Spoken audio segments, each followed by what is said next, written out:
بزار اور ترمذی میں حضرت عبداللہ ابن مسعود سے نبی ایک وسلم کا یہ ارشاد نقل ہوا ہے، ان المرأۃ عورۃ،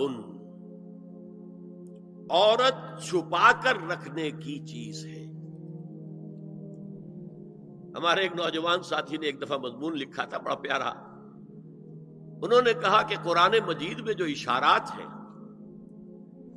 حور مقصورات فی الخیام، وہ حوریں جو ہوں گی وہ خیموں کے اندر ہوں گی، وہیں رہیں گی۔ قصر کہتے ہیں روک دینے کو، باہر نہیں نکلتی، وہ مقصورات فی الخیام۔ حوروں کا کأنہن لؤلؤ مکنون، ایسے ہوں گے کہ جیسے کہ موتی جسے چھپا کر رکھا جائے۔ عورت چھپا کر رکھنے کی شے ہے۔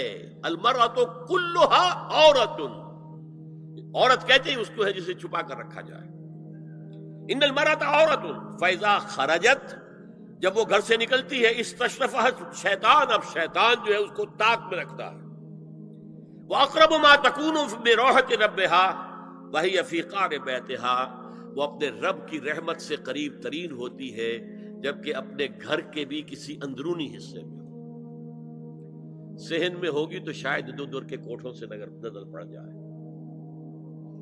اسی لیے فرمایا مردوں کے لیے مسجد میں نماز افضل 28 گنا، اور عورت کے لیے گھر کی نماز مسجد سے افضل، گھر کے صحن کی مسجد سے افضل، دالان کی صحن سے افضل، کمرے میں اس سے افضل، اور کمرے کی کوئی بغلی کوٹھڑی ہے تو اس میں سب سے افضل۔ یہ احادیث نبی اکرم صلی اللہ علیہ وسلم۔